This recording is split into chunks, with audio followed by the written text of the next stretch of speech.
If you were ever curious as to why a man who calls himself a socialist can all of a sudden be vaulted this much in the public limelight, in this capitalism, this bastion of capitalism that is America, I think you need to look at the Fed results. And I'm putting Elizabeth Warren's picture back here because whatever I think of Warren, meaning my issue with Warren is not so much that I dislike her, it's not even so much that I dislike her domestic policy. I think her policies is awesome. I like wonks to some degree. I think it takes a little bit more than being a wonk, but I like wonks. The reason Sanders and Warren, if you combine the two, would literally be in the lead in fundraising and in votes if you combine the two, is because of our society. Donald Trump has been screaming that the economy is doing great, that the world is doing great. I tell you, if you ever watch the financial channels, it is not doing great. They are begging the Fed to cut rates. You don't beg the Fed to cut rates on an economy that is doing great. And the Fed has new statistics out that are outright shocking in regards to income inequality. It also explains why a socialist is running in the number 2 position in this election. Welcome to the Soapbox.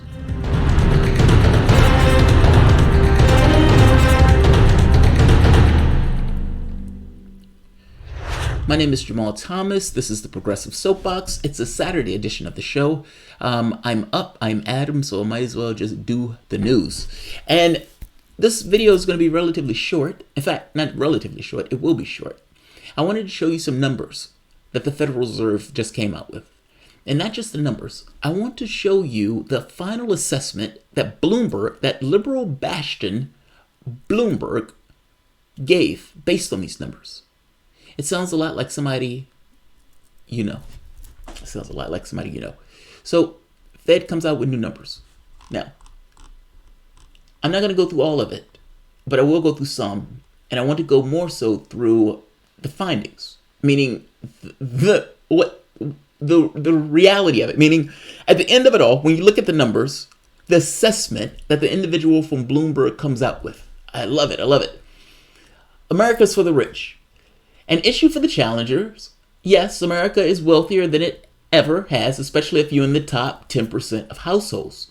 The Fed found that the top 1% of American households held wealth assets of $32.5 trillion. That works out to be an average household asset of $25 million. Now, that part is somewhat nonsense because Jeff Bezos has $100 billion.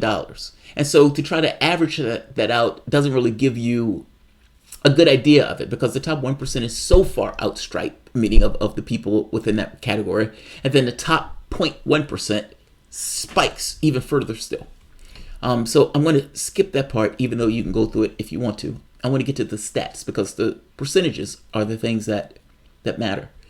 Where it gets interesting is when we look at the bottom 50% of households by wealth, they own a total assets of $6 trillion. Now, the top decile of America's holds 70% of the national wealth. The top 10% of the wealth in this nation.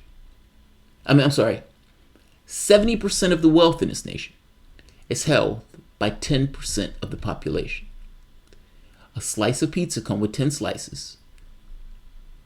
What? One guy takes 7 slices, I suppose? That's wrong. I said that wrong.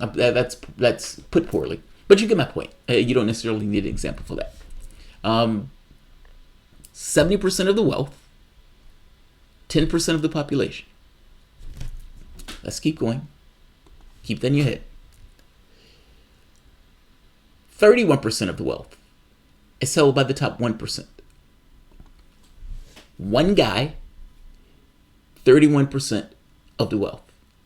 That's astonishing. Like, if you're talking about 100 people, one guy takes 31% of the stuff that those people make. And think about this. I mean, you're talking about, computer programmers, people who build our society, the people who are the engineers, the bricklayers, people who dig ditches, who serve your coffee, who, those are the people that make our society run. Those are the people that make our society function. And yet, the largest share of the society is not going to the individuals within a society. It's going to a small body of human beings within the society itself. And that is essentially what the Fed is showing. 1% of the population owns 31% of that population's wealth. 10% of that population owns 71% of that population's wealth. That is horrendous. I'm sorry, that is horrendous. When you have a system that appropriates wealth in that way, where you have such outliers, and they're going by averages and whatnot, but you have some people in that spectrum like Bezos with $100 billion, and you have other people laying on the street because they can't afford to have somewhere to live. But it gets worse, because I want you to, the bottom half, what do you think the bottom half has? The bottom 50% of the population owns 1.3% of that population's wealth. Let me repeat that. The bottom 50% of the population, 125 million people, 150 million people, own 1.3% of that population's wealth.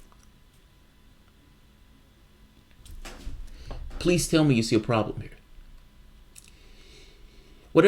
Even if you like capitalism, even if you think it's awesome, please tell me you see a problem with 50% of the population owning 1% of the wealth, or 70% of the wealth being owned by 10% of the population. That's a massive disparity. And if that money is in so few hands, that means it is not in the hands of people who actually need it. If you're wondering why Trump got elected, if you're wondering why people are pissed off, I suggest here is where you look. Listen to his findings. The data helps us see that supply-side economics was about shifting wealth from low and middle ends of the wealth distribution towards the top. In other words, much of the wealth inequality is by design, the result of public policies. Whether this was done out of good faith or bad is up to you to decide. Now, he could have said it in the way that I said. It's not an act of God, it's an act of policy. There are policies that allow wealth to be accrued in the way that wealth is accrued in this country. I mean, come on. Look at your society. Ask yourself, regardless of the way the capitalistic system kind of has you thinking about the world and thinking about what's fair. Because oftentimes people think of fairness in the context of the system itself. But I'm saying the system itself gives you a certain perspective. Look at it from a larger perspective of human beings. Is it fair that the majority of humanity does not get to share in the wealth that humanity creates? That 10% of the population owns 70% of the wealth of that population. That's astonishing. Or that 1% owns 31%. That is astonishing. Is that the society that you want? Is it fair that half of the population owns 1.3% of the wealth? And if a society, an economic system, allows that to take place, should that economic system not be changed? Changed, tweaked, whatever you want to call it. That's a failure. That's a failure. All right, I'm not going to, like I said, I wasn't going to keep this one long. I just wanted to point this out. I always say it's not an act of God, it's an act of policy. And I'm glad that the editors of Bloomberg agree with me.